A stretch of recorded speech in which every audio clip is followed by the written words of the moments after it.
Hello everyone, welcome to my YouTube channel. आज के इस वीडियो में हम बात करेंगे राणा हमीर और राणा खेता के बारे में।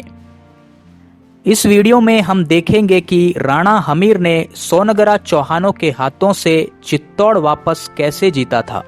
राणा हमीर सिसोदा के जागीरदार लक्ष्मण सिंह के ज्येष्ठ पुत्र अरी सिंह के पुत्र थे।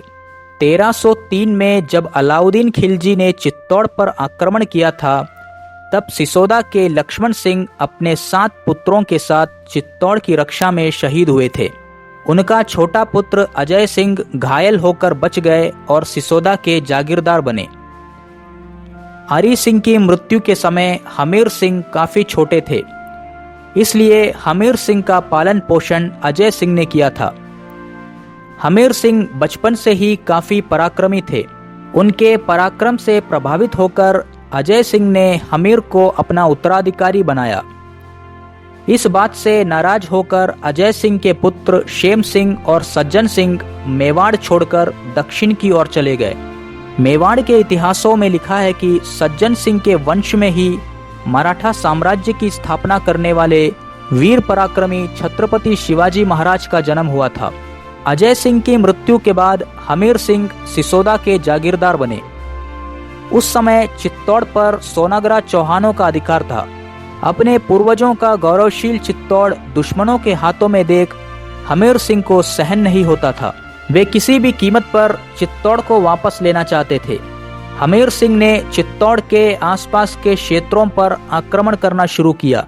इन आक्रमणों से परेशान होकर मालदेव सोनगरा ने हमीर सिंह से मेल करने के लिए अपने पुत्री का विवाह हमीर सिंह के साथ करवाया और मेवाड़ के कुछ इलाके दहेज के रूप में उन्हें दिया। पर हमीर सिंह इतने से संतुष्ट नहीं हुए। उन्होंने प्रण लिया कि जब तक चित्तौड़ को वापस नहीं ले लेता, तब तक चैन से नहीं बैठूंगा। उन्होंने चित्तौड़ जीतने का संघर्ष जारी रखा और अंत में मालदेव सोनगरा की मृत्यु के बाद उनके पुत्र जैसा को हराकर चित्तौड़ पर अधिकार किया। संपूर्ण मेवाड़ पर अधिकार करके हमीर सिंह ने मेवाड़ में सिसोदिया वंश का स्थापना किया और महाराणा का पद धारण किया। तब से मेवाड़ में जितने भी शासक हुए वे महाराणा ही कहलाए। चित्तौड़ हाथ से जाने के बाद मालदेव के पुत्र जैसा सुल्तान मोहम्मद तुगलक के पास दिल्ली गया। मोहम्मद तुगलक ने बड़ी सेना लेकर मेवाड़ पर आक्रमण किया। सुल्तान की सेना और मेवाड़ की सेना के मध्य सिंघोली में युद्ध हुआ। इस युद्ध में महाराणा हमीर ने सुल्तान को पराजित किया और उन्हें कैद किया। सुल्तान 3 महीने तक मेवाड़ में कैद में रहा और अंत में अजमेर, रणथंबोर और नागौर के इलाके और 50 लाख रुपए देकर महाराणा के कैद से मुक्त हुआ। महाराणा हमीर ने अपने जीवन काल में कई युद्ध लड़े। वे काफी पराक्रमी थे।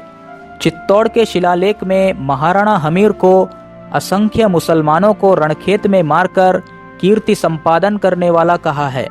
कीर्ति स्तंभ प्रशस्ति में महाराणा हमीर को विषम घाटी पंचानन कहा है, जिसका मतलब है विकट आक्रमणों में शेर के समान लड़ना। कर्नल जेम्स टोड ने लिखा है कि हिंदुस्तान में हमीर ही एक प्रबल हिंदू राजा रह गया था। सब प्राचीन राजवंश नष्ट हो चुके थे। मारवाड़ और जयपुर के राजा मेवाड़ के राजा की सेवा में अपनी सेना ले जाते थे और उनको पूज्य मानकर उनकी हर आज्ञा का पालन करते थे।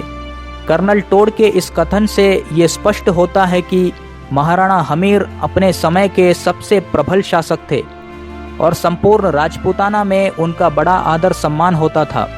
महाराणा हमीर के बाद उनके पुत्र क्षेत्र सिंह, जो खेता के नाम से प्रसिद्ध थे, मेवाड़ के शासक बने। राणा खेता के बारे में कहा गया है कि वे बड़े वीर प्रकृति के राजा थे और उन्होंने कई लड़ाइयां लड़ी थी।